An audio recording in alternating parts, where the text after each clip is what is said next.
vamos a empezar con las preguntas. Yo quería aprovechar que está entre nosotros el doctor Paolo Curatolo, que es un experto mundial en la patología de la esclerosis tuberosa. Voy a aprovechar unas preguntas personales que yo tengo mis dudas. Claro, la esclerosis tuberosa, la experiencia, al menos mi experiencia, es una enfermedad muy sorprendente, porque disponemos de pacientes, hay niños que, por ejemplo, que no tienen epilepsia, tienen muchas manchas acrómicas, pero no tienen epilepsia. Y luego, otra pregunta que quiero hacerle, que también he visto varios casos, varios niños con radomiosarcoma y radiomioma cardíaco diagnóstico intrauterino, que ha regresado espontáneamente, y son pacientes que tienen poca sintomatología neurológica. O sea, tienen menos que los niños que no tienen radiomioma cardíaco. ¿Hay alguna explicación a esto? ¿O es unos casos que yo me he encontrado de forma casual? Grazie, è una domanda importante perché effettivamente c'è una grande eterogeneità clinica nell'ambito della sclerosi tuberosa, una grande variabilità di espressione che è presente anche nella singola famiglia e anche nei gemelli monozigoti.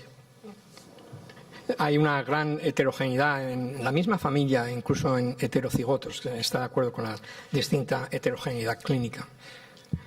Allora, abbiamo una prima spiegazione per questa domanda che è legata alla mutazione specifica.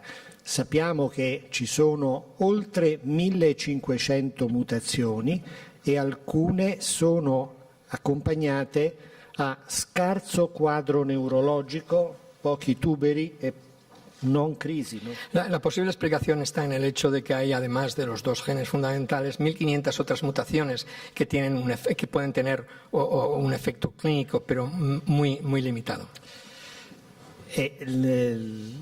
Ma per quale motivo abbiamo una variabilità genetica una variabilità clinica anche nella stessa famiglia, visto che il papà e il bambino hanno la stessa mutazione? Porque tenemos una heterogeneidad clínica en la misma familia, siendo que, por ejemplo, el padre y el niño tienen la misma mutación.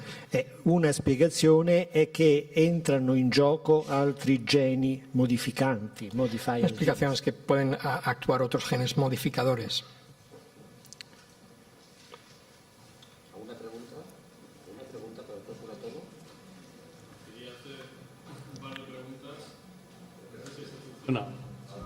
Ahora sí. Al doctor Legido quería preguntarle sobre la relación plomo-autismo. Me llama la atención que este elemento, que tenía mucho predicamento inicialmente, parece que va en dirección contraria a la potencial exposición al plomo a partir de que las gasolinas dejan de tener plomo. Se dice que ha habido una reducción en algunos otros elementos relacionados con la exposición crónica al plomo y no así con el autismo. A mí, de todas maneras, me cuesta creer que haya esa relación con la gasolina tan estrictamente y me gustaría ver su opinión en este aspecto en concreto. Es difícil de sacar conclusiones cuando hay tantos factores afectando un hecho. Por ejemplo, el contenido de plomo en el medio ambiente pues no depende solamente de las gasolinas, depende de otros muchos factores, ¿verdad? Entonces, no he visto ningún estudio epidemiológico que específicamente haya intentado ver si, en primer lugar, que el contenido ambiental de plomo ha disminuido y que han hecho estudios de contenido ambiental cronológicos a distintas épocas, en distintos años, y que se ha visto que el hecho fundamental era la disminución del contenido de plomo. No creo que se haya hecho un estudio. Yo no conozco un estudio que pueda contestar esa pregunta. Lo único que digo sería difícil de hacerlo, ya que no es solamente la gasolina, aunque es muy importante. Sería, por ejemplo, interesante ver los distintos países con distintos tipos de gasolina, o países que no tienen gasolina, que no utilizan coches, que utilizan más burros o carros o tal. Es decir, entre distintos. Pero de nuevo, hay tantos factores que afectan la contaminación ambiental que creo que sería muy difícil.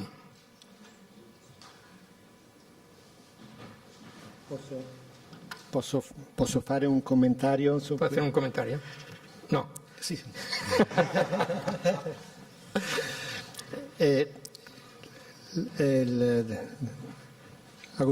Agustina ha illustrato molto bene il problema dell'aumento della prevalenza apparente dell'autismo negli ultimi anni. Le cause, come ha detto, possono essere molto differenti e possono essere molte.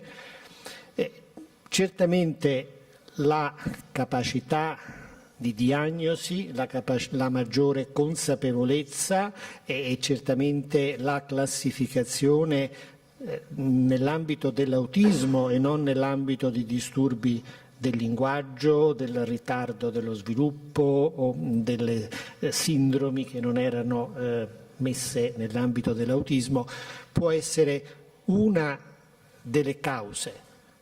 La cuestión que se ha resaltado, que Agustín ha resaltado, del aumento del número de autismo, de pacientes con autismo, puede ser debido a muchas causas, ¿no? Es interesante el hecho de que ha aumentado sobre todo la incidencia de autismo, pero no de otros trastornos de retraso mental o de otros trastornos del neurodesarrollo. What do you mean by that? The fact that there is a discordance between one and another? Cosa vuole dire che è stato un incremento? È stato una riclassificazione dello stesso bambino che è stato messo in differenti... Luego la reclasificación, ¿verdad?, de los niños con problemas de retraso del desarrollo, de autismo o retraso del intelectual, que se ha hecho una reclasificación de estos pacientes, con lo cual me imagino quiere decir que más han ido a la caja de autismo.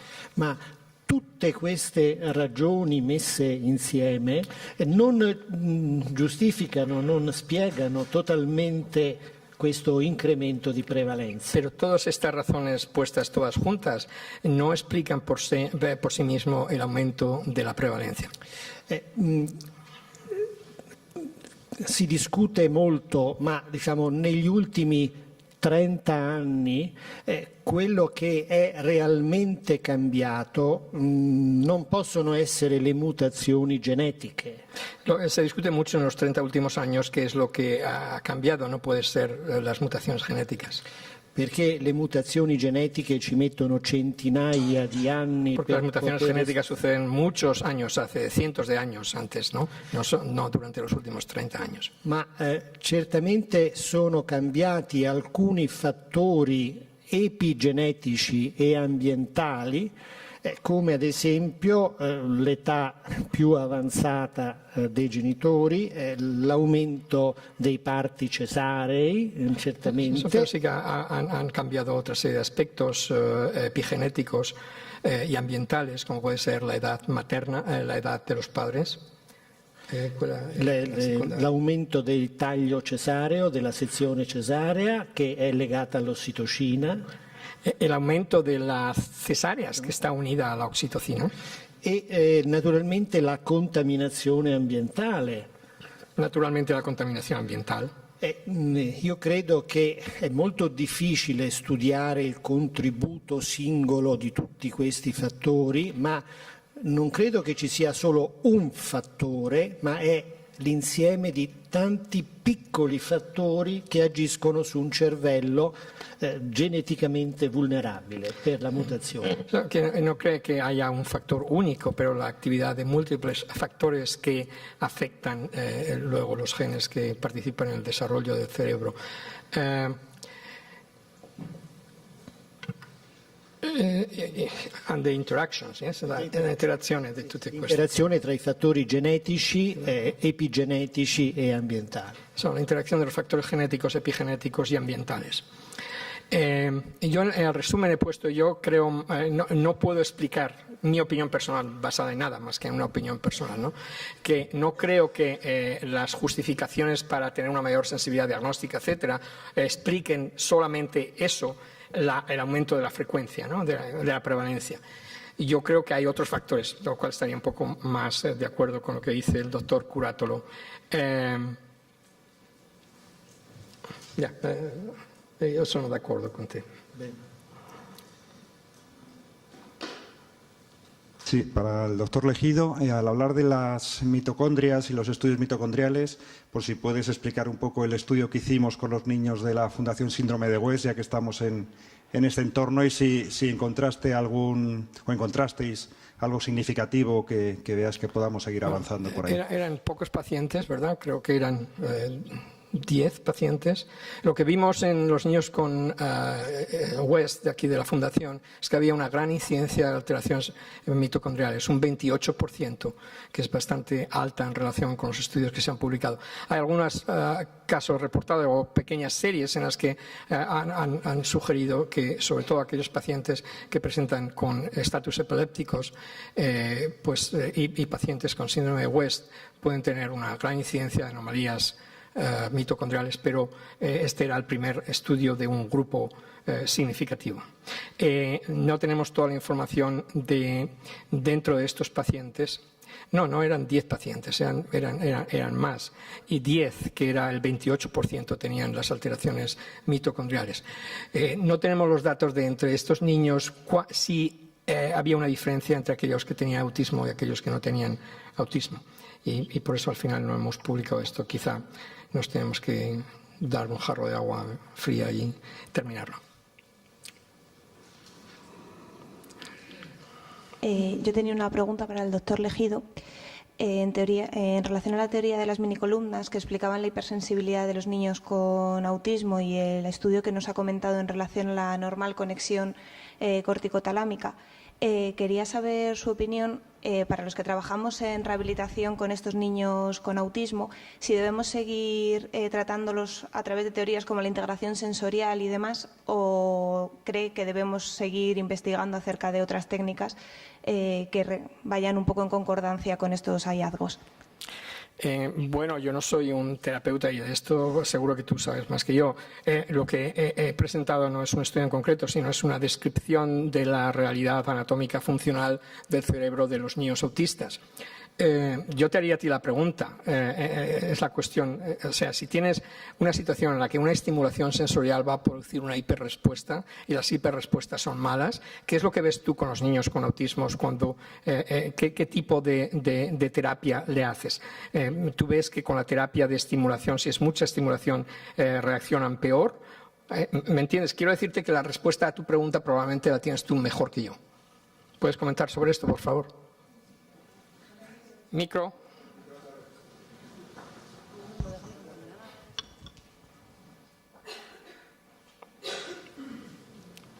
Me ha llamado la atención porque, bueno, pues desde hace un par de décadas trabajamos a través de la teoría de integración sensorial de Jenners con estos niños con autismo, y lo que me ha resultado curioso es que haya estudios a posteriori que estén reafirmando esta teoría que nosotros tenemos como base de esa técnica. Es verdad que aquí, por lo menos en España, la técnica por elección de todos los niños con hiperresponsividad a algún sistema sensorial, que nosotros llamamos eso, hiperresponsividad al sistema vestibular o táctil, siempre es la integración sensorial frente a otras técnicas. Entonces, por eso quería saber si debemos mantenernos en nuestra comodidad, entre comillas, de mantener las técnicas, o tenemos que darle un par de vueltas en concordancia con lo que el equipo médico estáis descubriendo. Bueno, vamos a ver. Entonces, en vuestro sistema lo que hacéis es intentar disminuir el estímulo. No, intentamos modular la respuesta que el niño tiene a ese estímulo, porque nos basamos en que una respuesta exagerada a un estímulo viene porque no es capaz de regular otros estímulos sensoriales. O sea, prácticamente lo que veis es cómo funciona el cerebro del niño con autismo, que tiene una realidad anatomofuncional subyacente. Eso es. Eso es. Pero esto no son estudios. No sé si el doctor Mulas, que tiene experiencia con el tratamiento de estos niños, quiere añadir algo. ¿No?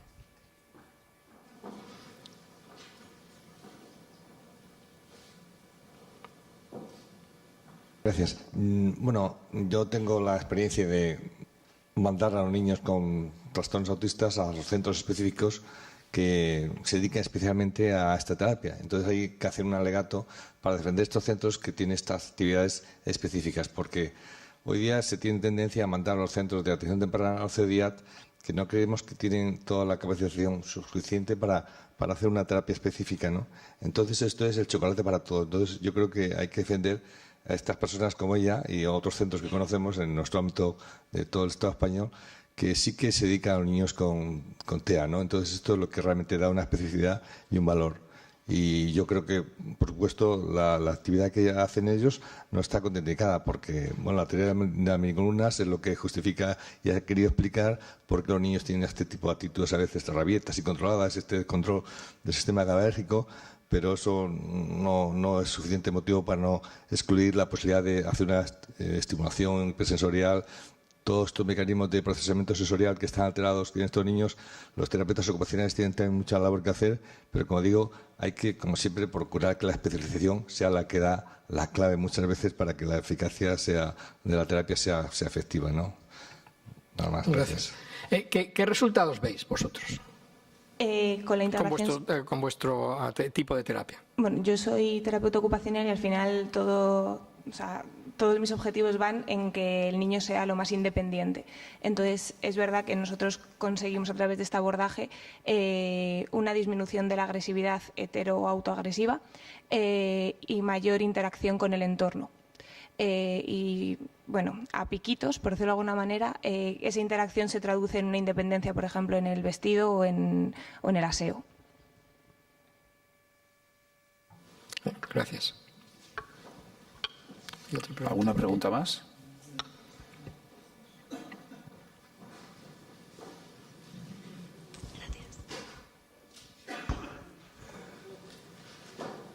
Yo.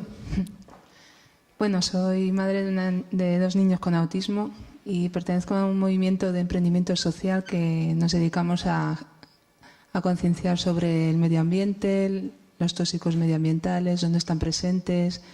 Digamos que desde nuestro colectivo queremos concienciar a la sociedad del problema que hay, que nos estamos cargando el medio ambiente y bueno.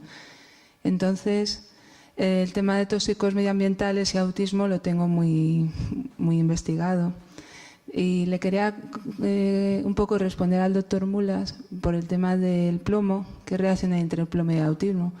Que no solamente es el plomo, es la sinergia de todos los tóxicos que entran en el organismo, que es totalmente desconocida. No hay ningún estudio sobre cómo el solapamiento de toxinas del bisfenol, más pesticidas, más plomo, mercurio, arsénico, todo lo que entra en nuestro organismo, cómo afecta al desarrollo de los niños. Y si luego también los problemas de metilación del ADN es un suma. O sea, entran tóxicos y no son capaces de sacarlos. Entonces, digamos que estamos agravando el panorama. Y esos tóxicos causan un daño mitocondrial adquirido, digamos. Entonces, sería bueno investigar un poco más en esa línea, ver qué tipo de tratamientos, aparte de dejar de exponerles a estas toxinas, en la medida de lo posible, a través de un agua más pura o unos menaje del hogar libre de tóxicos, comida ecológica, que también es verdad que los padres tenemos que asumir. Y bueno, pues es simplemente animar a la comunidad científica de que también el tema va por ahí. Y se está haciendo desde la medicina ambiental bastantes investigaciones. Una de las cosas que estoy pensando mientras hace la pregunta es saber cómo yo la podría a lo mejor invitar a la Casa Blanca a que hablara con Trump y le cambiara las dos, un poco, le arreglara las 2 o 3 neuronas que todavía le funcionan. Estoy de acuerdo. En las referencias hay una cita de un trabajo del 2017 que lo he comentado también en la presentación, en el que la explicación que dicen posiblemente es que de manera selectiva todos estos tóxicos ambientales, y nombran un montón de ellos, pueden afectar a genes sensibles al desarrollo del autismo. O sea, yo cuando he dicho lo de Cariñena no era un chiste. Yo creo que vivimos en un mundo mucho más contaminado y que nos afecta a todo el organismo, no solamente el cáncer de pulmón, sino otros muchos cánceres. Yo me acuerdo cuando empecé medicina, en segundo año hacemos en el tercero anatomía patológica, y generalmente el libro era de Robbins, ¿no? Entonces, en la primera página decía: nadamos en un mundo de cancerígenos. Yo añadiría que nadamos en un mundo de tóxicos que afectan al organismo. Pero es que la única opción que tenemos es irnos a la Luna o a Marte, y entonces eso no es posible. Hay más soluciones. Lo único que corren por cuenta de los padres, como siempre. Bueno, beber un agua más limpia, comprar una batería especial libre de tóxicos. Entonces, claro, al final terminamos pagándolo. Pero no es una cuestión de pago, porque el hecho de que sepamos que todos estos tóxicos pueden afectar de una forma científica a genes sensibles al desarrollo de autismo, ¿y qué caray haces? ¿Me entiendes? Entonces, sí, lo que tú dices es que posiblemente todo esto pueda ser un efecto sobre un sistema de la cadena, que por eso antes he nombrado. Tener en cuenta que el plomo afecta a las mitocondrias, tener en cuenta que el herpes afecta a las mitocondrias. No estoy diciendo que las mitocondrias todo, ni mucho menos, pero bueno, son hechos que al menos plantean las preguntas: ¿cuál es el efecto de esto? Porque tú sí que puedes actuar a ese nivel, ¿no? A nivel más bajo de la cadena, no puedes actuar aquí. Exacto. Y entonces no lo sé si entonces el motor que se ha afectado lo puedes reparar o no ahí, en lugar de evitar que haya un accidente y que dañe el motor. No lo sé. Y hablando de temas de bacterias, virus, también la Borrelia burgdorferi, que conocida como enfermedad de Lyme, también se asocia a autismo. ¿Hay algún estudio científico que vincule o simplemente es una hipótesis? No conozco un estudio específico de la Borrelia, vale, de la enfermedad de Lyme. Bueno, la última pregunta de Fernando. Gracias. Se nos acaba el tiempo. Iba a contestar por alusiones, pero no, lo dejo, porque lo está bien, Agustín, lo dejo. Por favor. No, solamente quería comentar que estoy de acuerdo que estamos todos inmersos en esa especie de globalización tóxica que nos impide, pues de alguna manera, o nos limita de alguna manera, pero esto no nos limita grandemente a la salud. La supervivencia ha aumentado, estamos desarrollando un cerebro que teóricamente no está afectándose por todo esto. Quiero decir que el esfuerzo sobre el tema de los niños con trastornos del neurodesarrollo, en este caso concreto, habría que enfocarlo más que nada sobre el diagnóstico precoz y la intervención precoz potenciada de forma efectiva. Porque si no estamos ahí hablando de cosas que no hay evidencias científicas y entonces nos estamos mareando. Entonces no perdamos los esfuerzos en lo que realmente importa, que es el diagnóstico precoz, la intervención precoz y la potenciación de los especialistas que nos puedan solucionar los problemas de verdad a los niños que van a estar afectados o que tienen riesgo de estar afectados. Estoy de acuerdo en parte. Estoy de acuerdo en que hoy sabemos lo que sabemos y sabemos que lo único que funciona en el autismo son terapias específicas del lenguaje y del comportamiento. Y el aspecto social y probablemente la hiperestimulación controlada, ¿no? Eso se sabe que es así y no hay ninguna otra terapia que esté disponible para tratar el autismo per se. Conductas agresivas, tenemos las medicaciones, pero no hay una curación del autismo. Eso no quiere decir que no puedas mirar otras vías. El ejemplo es la esclerosis tuberosa, ¿no? A medida que avanzan los conocimientos se plantean mejores posibilidades. Conocemos un gen, conocemos la vía. Ese es un ejemplo nada más. Quiero decirte que estamos aquí a un nivel todavía del que dices y que eso hay que hacerlo y que no hay evidencias y que eso puede confundir. Pero al mismo tiempo creo que debemos de buscar la posibilidad de que otras intervenciones puedan mejorar al menos alguna sintomatología. Nada más. Muy bien, muchas gracias a los ponentes, esta mesa tan interesante. Nos vemos de nuevo aquí a las 3:30. Muchas gracias.